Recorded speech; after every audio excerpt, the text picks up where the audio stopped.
Story start होती है एक लड़की को देखते हैं जिसके हाथ में चाकू था और वो बहुत डरी हुई लग रही थी। उससे कोई कहता है तुम्हारी हिम्मत कैसे हुई मुझे धोखा देने की। वो भागते हुए सोचती है मुझे यहाँ से भागना होगा। फिर वो अपने सामने समुद्र को देखकर सोचती है नहीं मैं नहीं भाग सकती, इसकी लहरें तो बहुत ज्यादा हैं, अगर मैं यहाँ से कूदी तो बच नहीं पाऊंगी। वो नहीं मरेगा क्योंकि ये उसका भाग्य है, लेकिन अगर मैं इस दर्दनाक भाग्य से निकल पाती तो। ये कहकर वो वहां से नीचे गिर जाती है। नेक्स्ट सीन सीधा 6 महीने बाद का देखते हैं। एक कैफे देखते हैं जिसका नाम रोना था और वो ड्यूक लेवेंटे हाउस होल्ड की मेड थी और वो बैठी यही सोच रही थी कि आखिर हीरोइन कब नजर आएगी। मैं एक हेल्दी अडल्ट थी, 27 साल की, कोरिया से, और मेरा नेशनलिटी नेम वुन युनजी था। लेकिन 6 महीने पहले मैं रोमांस फैंटेसी नॉवल के किसी कैरेक्टर की बॉडी में पहुंच गई। जिस दुनिया में मैं पहुंची हूँ ये फैंटेसी नॉवल है जिसका नाम था द ब्लाइंड बीस्ट फ्लावर। मुझे ये सब कैसे पता? क्योंकि मेरा एम्प्लॉयर इस नॉवल का मेन प्रोटैगनिस्ट है इलियन क्लीवेंटे,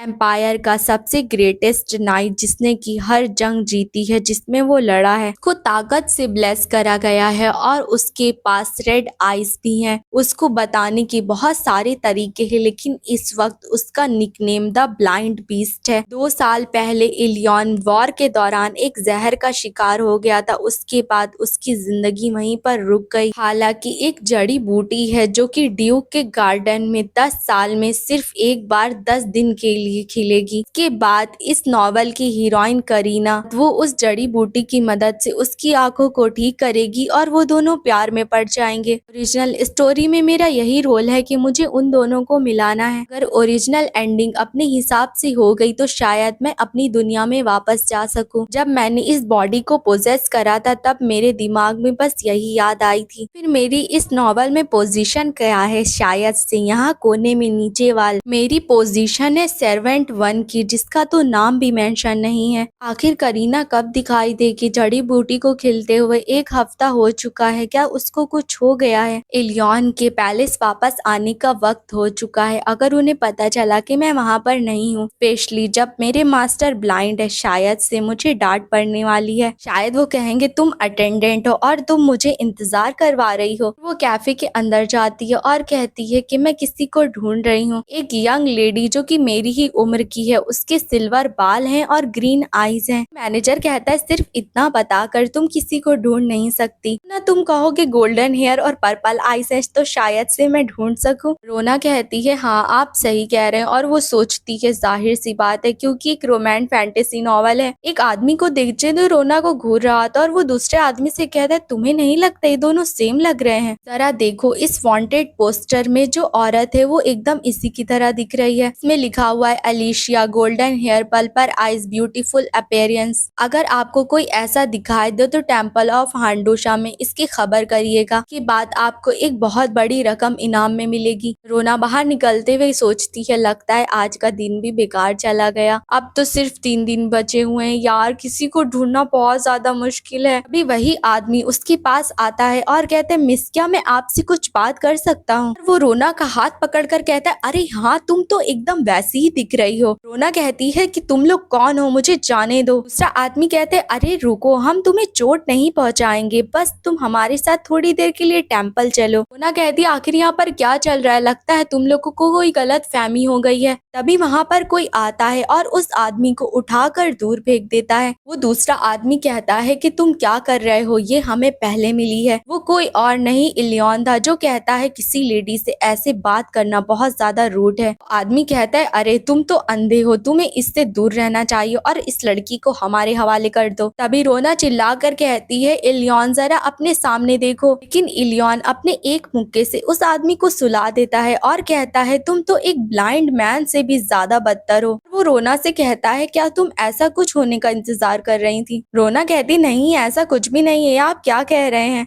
इलियॉन कहता है चलो वापस चलते हैं, मुझे चाय पीनी है, मुझे तुम मेंशन में दिखाई नहीं दी थी इसलिए मैं तुम्हें कैफे में चेक करने के लिए आ गया। रोना कहती है मुझे माफ कर दीजिएगा, लेकिन हाँ ऐसा करना बिल्कुल भी ठीक नहीं है। वो सोचती है एक ड्यूक होने के नाते भी ये बहुत ज्यादा इनफॉर्मल है। इलियॉन कहता है क्या ये वही कैफे है जहाँ पर तुम अक्सर आती हो? रोना कहती है हाँ ये वही कैफे, ये बहुत अच्छा है, अब जब आप आ गए तो क्यों ना हम थोड़ी चाय पी ले। वो सोचती है कि फाइनली ये भी यहाँ आ गए तो शायद से करीना भी आ जाए। फिर दोनों बैठे थे और रोना कहती है आप पैलेस गए थे ना तो कैसा रहा? वो सोचती है मैं इनको अक्सर देख चुकी हूँ लेकिन आज ये काफी हैंडसम लग रहे हैं। जब मैं सोच रही हूँ तो मैं पहली बार इनको यूनिफॉर्म में देख रही हूँ क्योंकि ये ज्यादा बाहर नहीं जाते। इलियॉन कहता है एम्परर ने अर्जेंटली मुझे कुछ कहने के लिए बुलाया था, उन्होंने कहा कि अब मेरी शादी की उम्र हो गई है तो मुझे शादी कर लेना चाहिए। रोना कहती है क्या कहा, आपकी शादी? इलियॉन कहता है हाँ वो ड्यूकल हाउस के उत्तराधिकारी को लेकर काफी चिंतित है। रोना कहती है लेकिन किसके साथ शादी होगी? इलियॉन कहता है मुझे नहीं पता, कोई ऐसी यंग लेडी जिसको एम्परर चूज करेंगे। तभी रोना चिल्ला कर कहती है नहीं ऐसा नहीं हो सकता, शादी एक ऐसी चीज होती है जिसमें आपको उस इंसान के साथ पूरी जिंदगी बितानी पड़ती है, इसलिए शादी भी किसी ऐसे के साथ होनी चाहिए जिससे आप प्यार करते हैं। वो अपने मन में सोचती है एग्जाम्पल के तौर पर करीना जिससे आप प्यार करते हैं, और वो इलियॉन से कहती है कि आपको किसी ऐसे के साथ शादी करनी चाहिए जिससे आप प्यार करते हैं वरना आप उदास रहेंगे। और वो फिर सोचने लगती है और हाँ मुझे अपनी दुनिया में वापस भी जाना है। इलियॉन कहता है अगर ये शादी एम्परर करवा रहे हैं तब भी मैं बोझ रहूंगा क्योंकि मैं देख नहीं सकता। रोना कहती है आप ऐसा क्यों कह रहे हैं, आप एक अच्छे पर्सन से मिलेंगे, मैं आपके लिए खुद ढूंढूंगी। इलियॉन कहता है मेरी फिक्र करने के लिए शुक्रिया, लेकिन मैं उन नजरों को फील कर सकता हूँ जो मुझे घूर रही हैं। ये सब लोग यहाँ पर एक ब्लाइंड ड्यूक को देख रहे हैं। ना कहती है नहीं ये आपकी वजह से नहीं, ये तो मेरी वजह से हो रहा है क्योंकि मेरी ब्लू आईज है और मेरी स्किन भी बहुत डार्क है, मेरी नोज और मेरा माउथ भी थोड़ा सा अलग है, एकदम कोरियन फ्लैग की तरह। इलियॉन कहता है क्या कहा, कोरियन फ्लैग? रोना कहती है क्योंकि उसमें बहुत ज्यादा रेयर कलर्स हैं। इलियॉन कहता है क्या मैं चेक कर सकता हूँ? रोना कहती है क्या आपको मेरा फेस टच करना है? इलियॉन कहता है हाँ तुम कह रही हो तुम यूनिक हो तो इसलिए मैं क्यूरियस हो रहा हूँ। रोना सोचती है कि लोग कहते हैं जब तुम देख नहीं सकते हो तो तुम्हारे सेंसेस बहुत तेज हो जाते हैं। क्या होगा अगर इन्होंने मुझे झूठ बोलते हुए पकड़ लिया तो? फिर भी वो मेरे मास्टर हैं तो मैं मना तो नहीं कर सकती हूँ। कभी कभी तो मुझे ऐसा फील होता है कि ये सच में मुझे देख पा रहे हैं। इलियॉन से कहती है ठीक है आप मेरा फेस टच कर सकते हैं। इलियॉन अपने ग्लव्स को उतारता है और उसके फेस को टच करने लगता है और रोना सोचती है इसके हाथ तो बहुत ज्यादा ठंडे हैं। इलियॉन कहता है कि जैसा कि तुमने कहा तुम्हारा फेस तो सच में यूनिक है। उसकी ये बात सुनकर रोना थोड़ा सा शर्मा जाती है। इलियॉन कहता है वैसे ये कैसी जगह है, ऐसा लग रहा है यहाँ पर बहुत सारे लोग हैं। रोना कहती है ये एक कैफे है इसीलिए यहाँ की टेबल्स गोल हैं और लेड्स वाले कर्टन्स हैं, लेकिन अब वो बहुत गंदे हो गए हैं इसलिए व्हाइट नहीं लग रहे। सूरज के आसमान पे ढलने की वजह से इसके कलर भी बहुत ज्यादा अच्छे लग रहे हैं। इलियॉन कहता है कि ऐसा लगता है कि एटमॉस्फेयर काफी ज्यादा अच्छा है। रोना सोचती है कि आज मैं इनसे बहुत ज्यादा झूठ बोल रही हूँ, लेकिन अगर मैंने सच बोला तो इनको अच्छा नहीं लगेगा, लेकिन ये एक ऐसी जगह है जहाँ पर ज्यादा कॉमनर्स आते रहते हैं। मैं यहाँ पर इसीलिए आई हूँ ताकि मैं इलियॉन और करीना को मिला सकूं। करीना ने अचानक से अपने पेरेंट्स को खो दिया था, उसके बाद वो अपने एक अमीर रिश्तेदार की बेटी बन गई, उसके बाद वो कैपिटल चली गई। वो बहुत सारी तैयारियां करते हुए भटकते हुए एक दिन कैफे पहुंच गई थी। फिर कार्डिनल में कुछ ठगों के साथ उसकी लड़ाई हो गई थी। इलियॉन जिसकी आंखें तब जा चुकी थी उसने उस वक्त करीना को बचाया था। उस इंसिडेंट के बाद वो लोग दोस्त बन गए थे। उसके बाद करीना ड्यूक के स्टेट में आई थी, वहीं पर उसको पता चला था कि एक जड़ी बूटी है जिससे कि इलियॉन की आंखें ठीक हो सकती हैं। करीना को जल्दी ही इससे मिलना होगा ताकि वो इसकी आंखें ठीक कर सके। सिर्फ 2 दिन बचे हुए हैं। इलियॉन कहता है बाय द वे रोना मुझे तुमसे कुछ पूछना है, तुम्हारे नाम का मतलब क्या है? रोना कहती है मेरे नाम का मतलब, जैसा कि आपको पता है मेरी यादें तो जा चुकी हैं तो मैं भी क्यूरियस हो रही हूँ। तो सोचती है अगर मैंने रोना के बारे में बताना शुरू करा तो कहानी बहुत लंबी हो जाएगी। फिर 6 महीने पहले देखते हैं जब रोना को अचानक से होश आया था। एक ओल्ड मैन कहता है अच्छा हुआ तुम उठ गई, तुम्हारे कपड़े तो खून से भीगे हुए हैं, तुम तो किसी नोबल फैमिली की यंग लेडी लग रही हो, क्या तुम ठीक हो?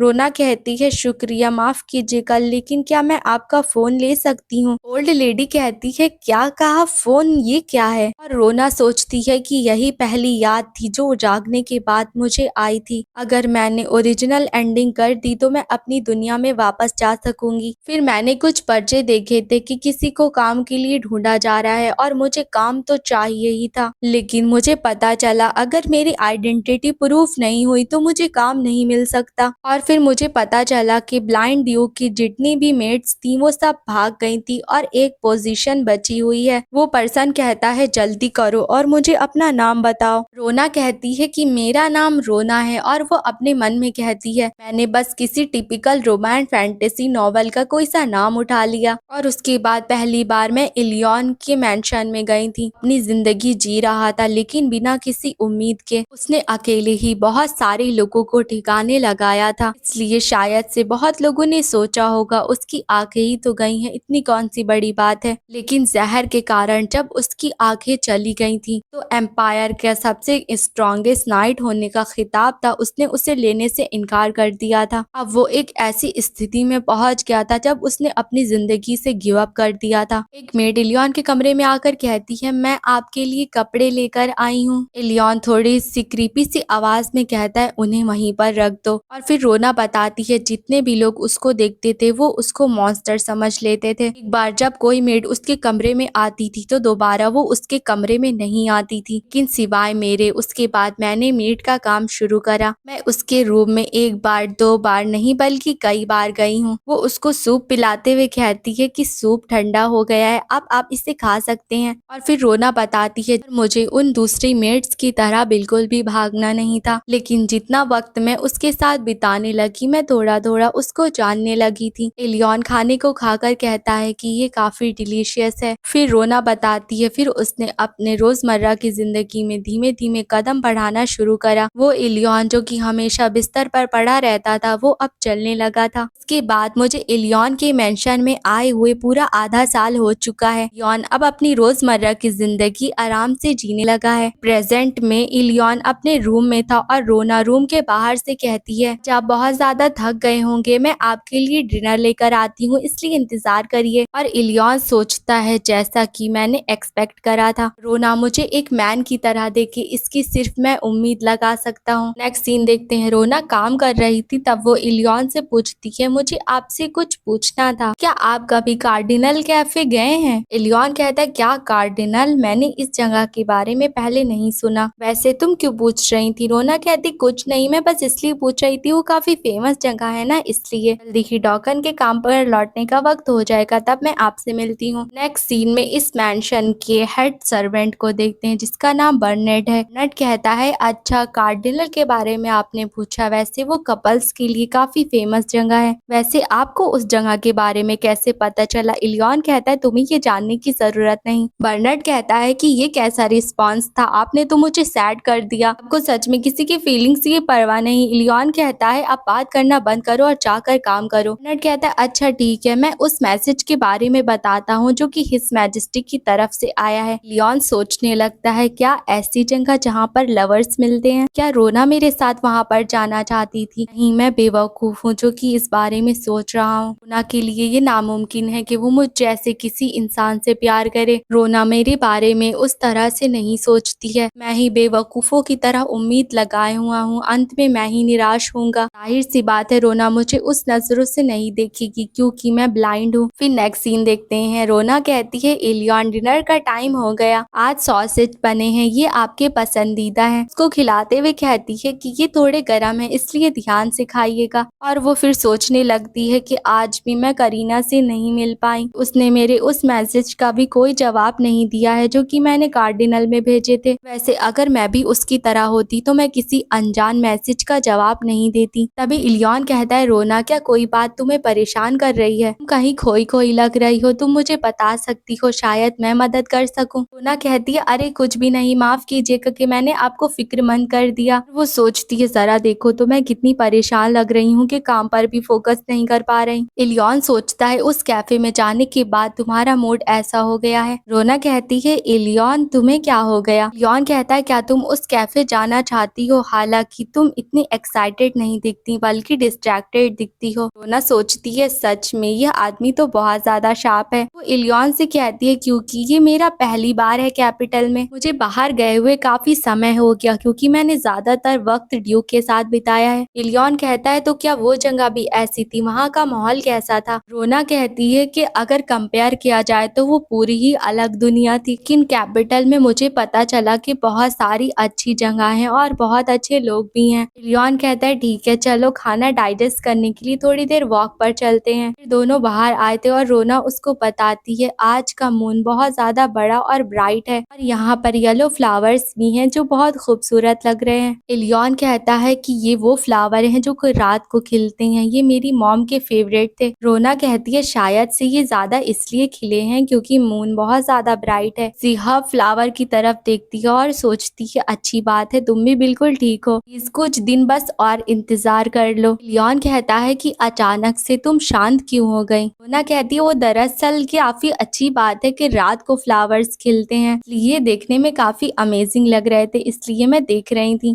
इलियन कहता है तुम लकी हो वरना वर्कर्स की कमी के कारण अक्सर बाहर निकलना कम होता है। रोना कहती है नहीं आपका क्या मतलब है, रोना आपकी सबसे लॉयल सर्वेंट है। इलियन कहता है लेकिन लगता है कि तुम्हें बाहर की दुनिया में ज्यादा इंटरेस्ट है। रोना कहती है लगता है मैंने जो कहा आप वो समझे नहीं, ऐसा कुछ भी नहीं है, मास्टर को सर्व करना बिल्कुल भी बोरिंग नहीं होता, बस कुछ वक्त की उत्सुकता है, अगर कोई भी गलत फहमी हुई तो मैं तो बहुत बड़ी मुश्किल में फंस जाऊंगी। लियोन कहता है अच्छा ठीक है मैं समझ गया, वैसे कोई और जगह है जहाँ पर तुम जाना चाहती हो? रोना कहती है कि आप जहाँ भी जाएंगे मैं आपको वहाँ फॉलो करूंगी। लियोन कहता है अगर मेरी आंखें ऐसी हुई तब भी खैर छोड़ो, हमारी लिस्ट के डिस्क्रिप्शन के हिसाब से जाना ज्यादा बेहतर है। रोना कहती है तो फिर ठीक है ट्रैवल पार्क चलते हैं। इलियन कहता है ठीक है मैं कल तुम्हें वहाँ पर ले जाऊंगा। रोना कहती है सच में थैंक यू सो मच। वो जाते हुए सोचती है कि अच्छी बात है करीना जहाँ पर रहती है उसके पास में वो सबसे फेमस जगह है, अगर कल सब कुछ ठीक रहा तो कल तुम दोनों मिल जाओगे। इलियन कहता है कि अब जब मैं इस बारे में सोच रहा हूँ मुझे नहीं लगता कि मैंने पहले किसी लेडी के साथ वॉक करी है। रोना कहती है क्या ये सच है? इलियन कहता है अगर तुम कल पार्क जा रही हो तो वहाँ पर बहुत सारे लोग होंगे तो क्यों ना हम अभी इसकी प्रैक्टिस कर ले।